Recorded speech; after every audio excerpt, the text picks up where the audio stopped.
for a 3D compact ultrasound tomography device towards an impressive for use in medical imaging. I'm Xiang, and here's my teammate Varun.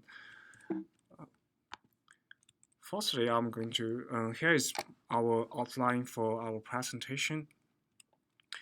Firstly, I'm going to introduce our motivation of this project.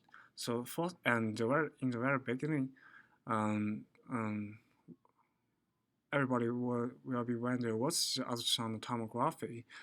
Basically, it's use ultrasound waves for creating images, and it almost apply into the medical ultrasound tomography, which utilizing ultrasound waves as physical phenomena for imaging.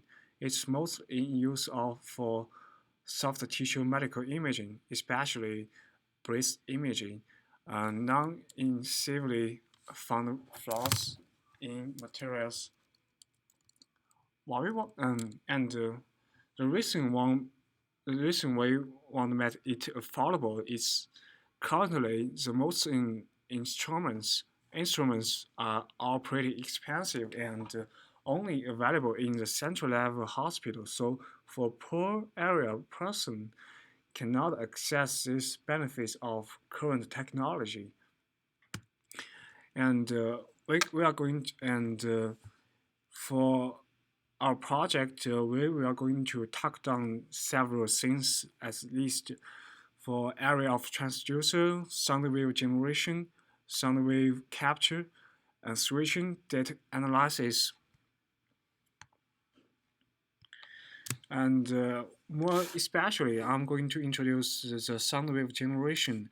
So in our project, we aim to digitally generate the pulse that determines the time for which the signal is pulsed and amplify the signal to an appropriate level and pass this wave through the target object.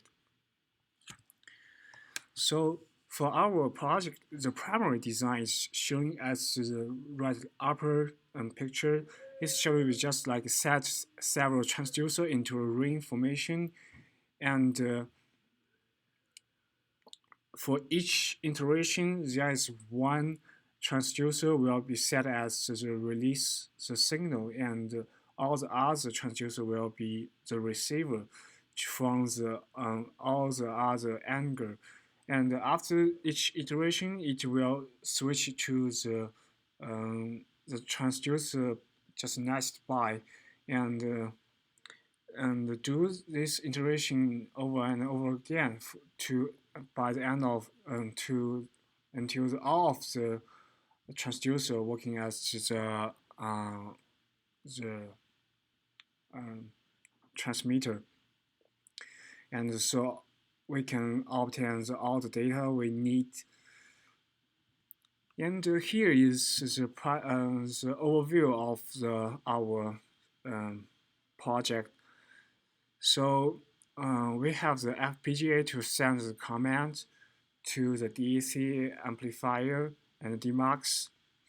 The DAC will release the signal and the amplifier will amplify this signal, and the DMUX will try to select which signal or which transducer will release the signal, and the transmitter will after the transmitter sends the signal, and the receiver will get a signal and pass to the mux, and the signal from the mux will amplify and transmit to the ADC, and after ADC it will be passed through the DSP hardware, and we can use the PC to make it into the imaging. And for the hardware configuration, we have three major sections.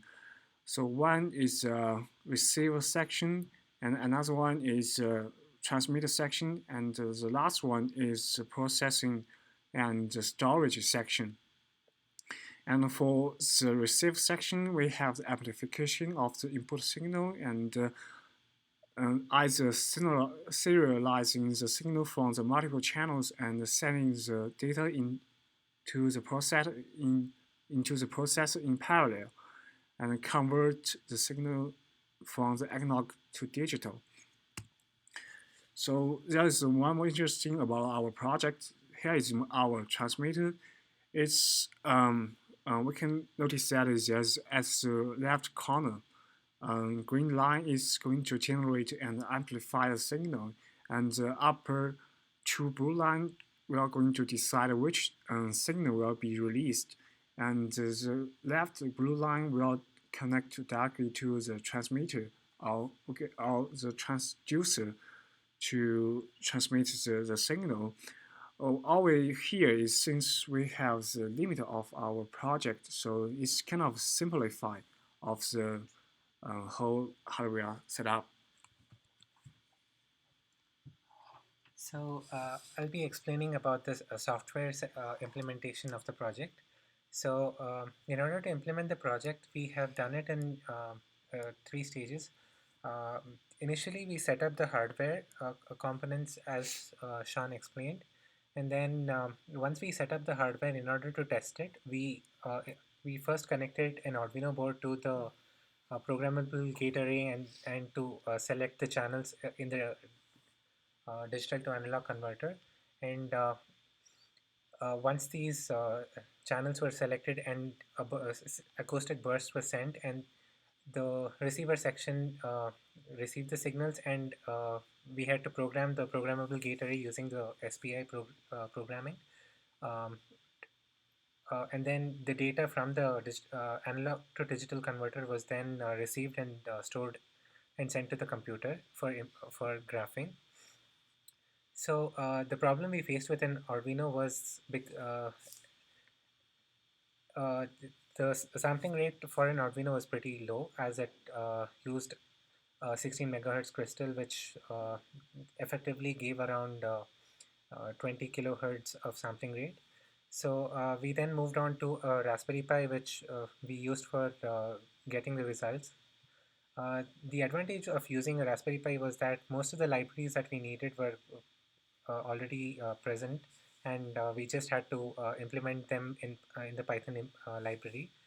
Um, Once we got to know how the system works, we then try to implement the processing unit and storage unit using the VHDL and FPGA. We use the Xilinx FPGA implementing the for loading the VHDL code and then sending out and receiving the signals. Uh, the software implementation of the VHDL was done using three entities. The first was the receive entity, the transmit manager, and the storage handler. Uh, each of these entities were connected as shown in the figure. Uh, the arrows that indicate the ports that were connected to each of these entities and how they interact with each other. So the receive manager was the main uh, central processing unit, which told which channel to select, and the data which was received, uh, the time and the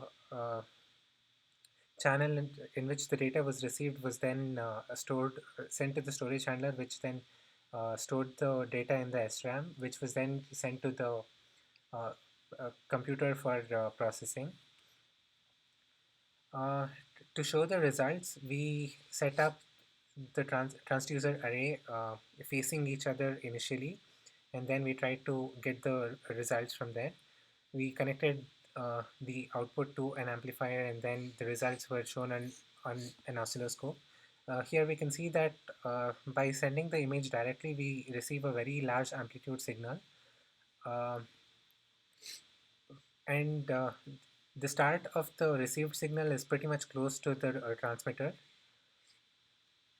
And then when we tried to send the data at an angle, we received a lower amplitude signal as the primary lobe, and then the reflected signals were received as a secondary lobe, as shown in the figure. Um,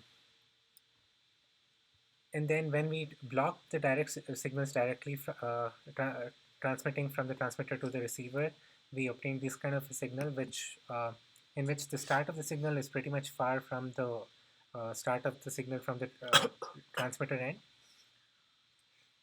So from this, we can see that uh,